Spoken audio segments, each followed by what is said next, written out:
I think I'm doing this.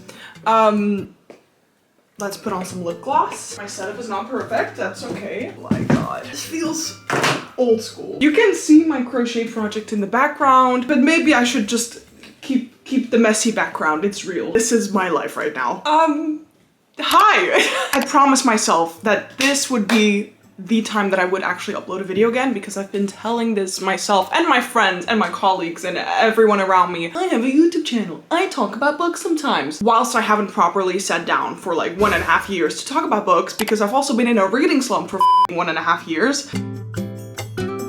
There's this huge barrier in my head of what my return video should be like. I'm super perfectionistic when it comes to editing. I want to make cute animations. I want to have music on the right spot in the video. I want zooming in effects.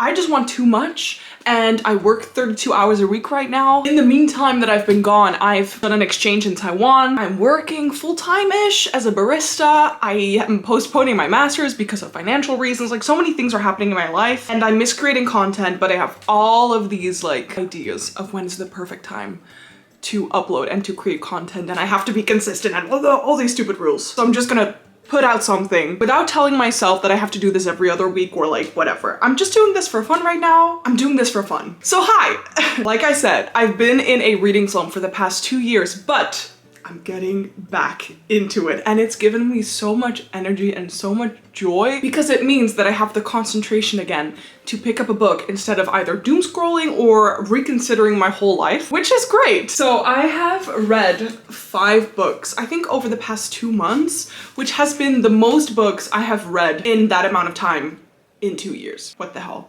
And I used to be a booktuber, no judgment there. I will be telling you my thoughts on these books and also what makes them the perfect read to get you out of a reading slump if you're in one too. Because I know what it feels like, so you and I, we get each other. Let's just get right into it, I guess.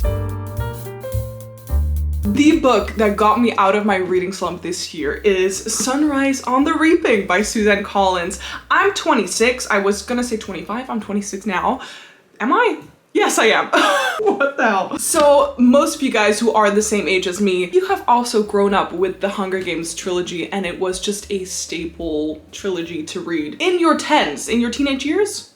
In your 10s? Your 20s? 10s? You get what I'm saying. I have not read The Ballad of Songbirds and Snakes, and I don't think I will. Like, I'm not super interested in the story of Snow and I guess the Hunger Games world and how it came to be the way that it is in the original trilogy. But it's a super long book, and I've heard very mixed opinions about the pacing, and sometimes books with slow pacings can not be that great for my concentration when it comes to reading. However, this one is about Haymitch, and I think most of us really, really love the character of Haymitch. And as he tells you in the original trilogy, he was part of the 25th anniversary of the Hunger Games, where there were a double amount of contestants. And in this story, you follow his Hunger Games, but also his love. What is her name again? That's really bad that I don't even remember her name right now. Lenore Dove. Read it, loved it, like was a solid 4 out of 5 stars. And why it got me back into reading is because I signed up for a book club. Leonie from the Book Leo, she hosted a book club in Amsterdam at Waterstones, and participating in that and going to the live book club event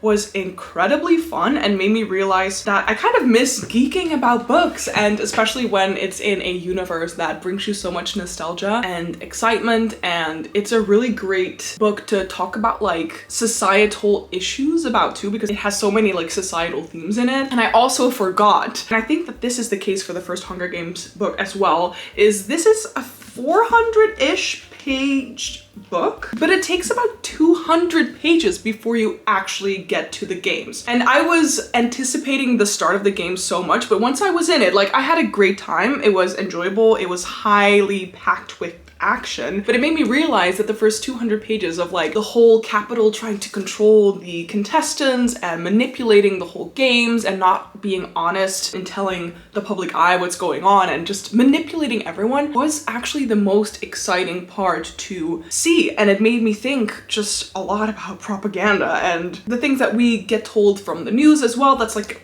a whole thing that you can dive into, and that is also what we did during the book club. The only thing that I did not really care for in this book was the romance between Haymitch and Lenore Dove. Like, I could care less about this, in my eyes, really angsty teenage love. I do think it's so beautiful to see the dedication that Cambridge had for Lenore, but to me it felt like it was based upon nothing. I felt like we just didn't see and experience enough of their romance for me to care about it in the book. But read this if you need nostalgia, if you want a book with quite some action and some thrill. There's also quite some gore in here, so I was like, did this happen during the original trilogy too? Like, it's quite gory. And going to the book club made me instantly want to read the trilogy again, which I didn't do.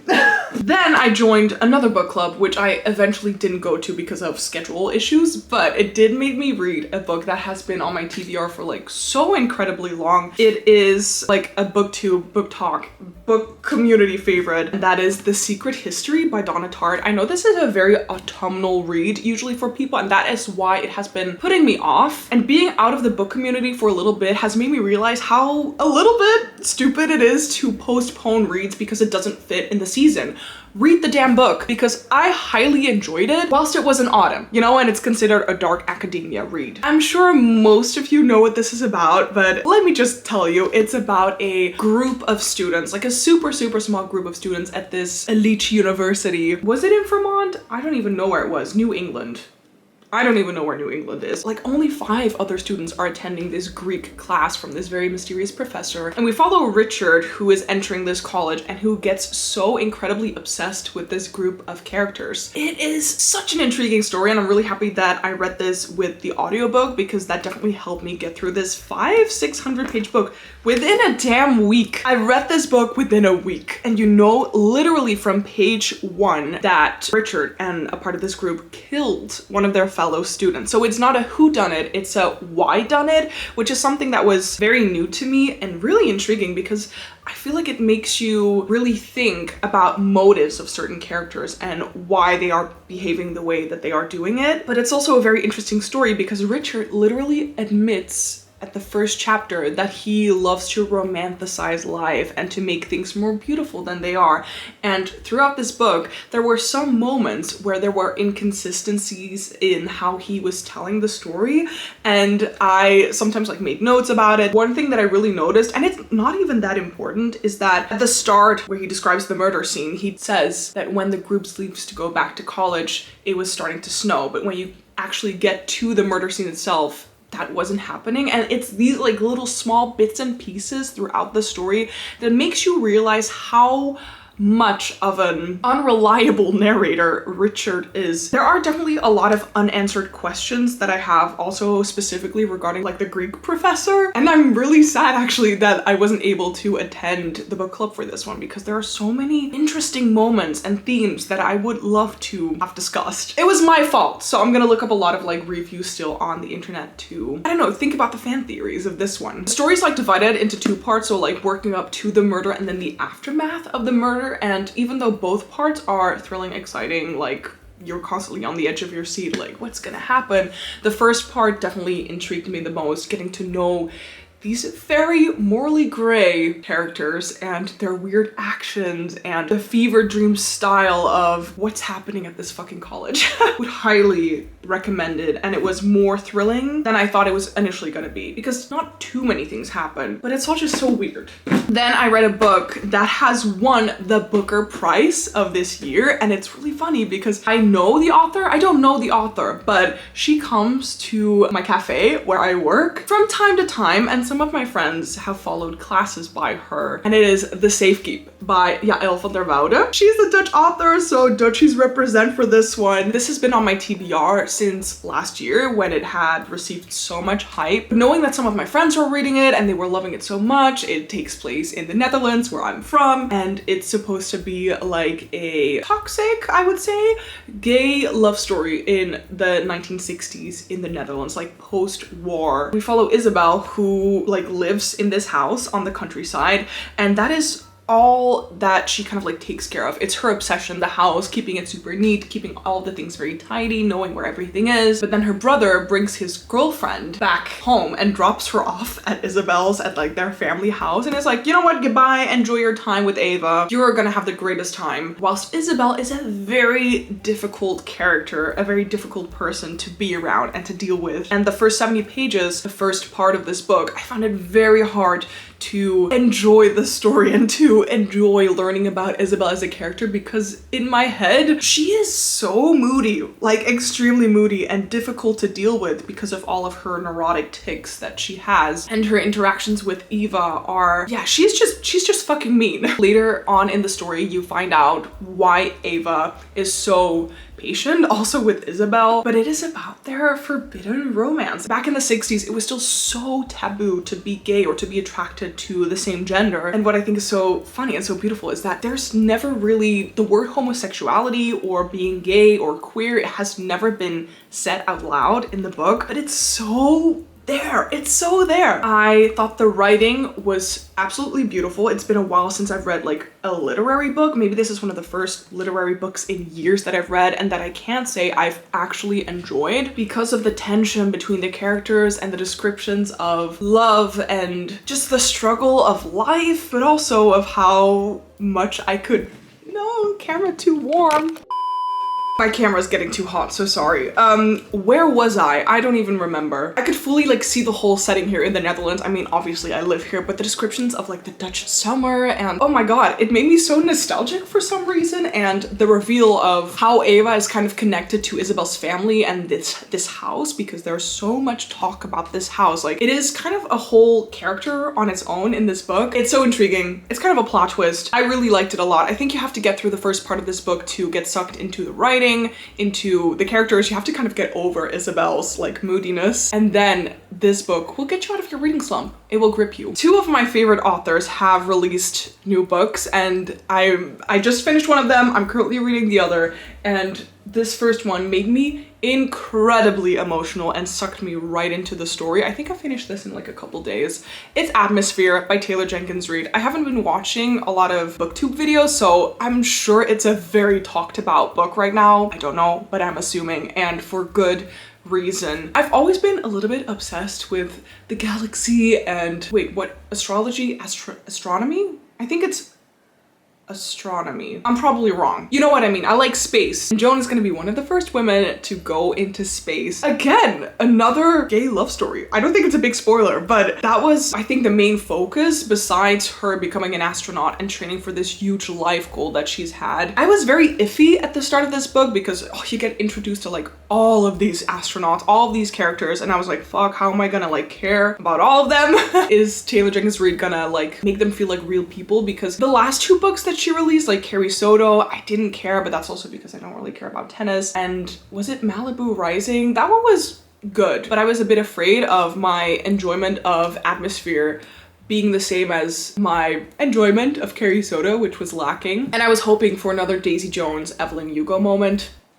Atmosphere had that. I was trying to keep my tears back, trying to hold them in whilst reading the ending of this book because I was sitting in a park with my best friend and I didn't want people to see me crying. But if I would have read this at home, 100% tears would have been shed down my cheeks. I would have had so many tissues because Taylor Jenkins Reid really did it again with this book. I think this is my favorite read of the year so far, like a solid 5 out of 5. And you can really tell that she has done so much research with the whole astronaut training to get into space situation. It was so fascinating, and I've definitely like looked up a lot of things on Google because I just wanted to know all the facts. I just wanted to see the astronauts do the training for it as well and to kind of get into that vibe. It takes place in the 80s, which I also really liked, and the relationship between Vanessa and Joan, it felt so real. And there were flaws, which I absolutely love because that is what a realistic relationship also has. Like there's friction, there's sadness, it becomes a bit dull sometimes. It was just beautiful. It made me long for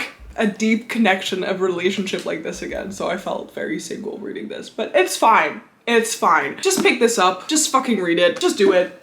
And then the other favorite author that has released a new book is V. Schwab, Bury Our Bones in the Midnight Soil. I'm currently reading this, and you know, one of the characters, I think she's gonna be a very important one, is actually also called Sabine. You might say it's a coincidence, but I think that V. Schwab knows me and was like, you deserve a character in a book. Yeah. Going into this, I honestly didn't know much, just other than there are gonna be like 3 women all in 3 different timelines, and their stories are gonna come together in some way, shape, or form. You follow Maria, who lives in Spain in 1532, and it's basically her trying to fight against the thing that's called patriarchy and societal rules of marrying into a family and becoming a good wife. And then you also have Alice, who starts university and is struggling a lot with adapting to college life. There's another timeline that I still haven't encountered 150 pages in 1827 London. A young woman lives a cloistered life on her family estate until a moment of forbidden intimacy sees her shipped off to London. Once there, a beautiful widow offers her freedom, but at what cost? I don't think it's a spoiler because V.E. Schwab has been promoting her book as this, which is a fantasy book about toxic lesbian vampires.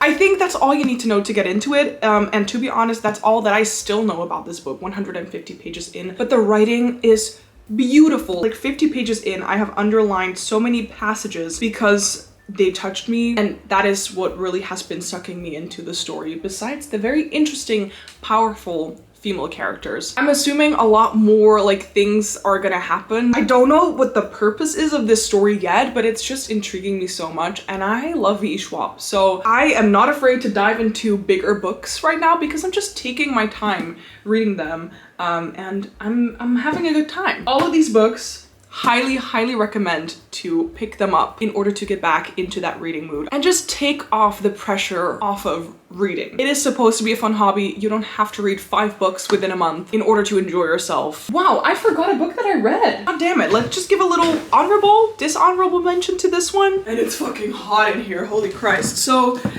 slight dishonorable mention for Upgrade by Blake Crouch. The fact that I forgot to talk about this book with you guys already says enough. This story takes place in like the near future. I would say about like 100 years from now. The world is in total collapse environmentally wise. And our main character, Logan, is part of the Gene Protection Agency. People have been trying to tweak our genes for the better of humankind, but it's a very ethical debate, which is very fun to discuss because I studied biomedical sciences, and a lot of themes and discussions in this book I recognize from my time doing that bachelor's degree. And he gets attacked, but it's a very mysterious attack. He doesn't know what's happening other than his senses, his cognition has been better, but like to the extreme. And it turns out that he's the only one who can solve this mystery. And that's all that I want to say about it before you get into it, because I think it's fun to kind of leave it at that and go into the book blindly for the rest. This read like a Black Mirror episode, so it was very action-packed. There's a lot of like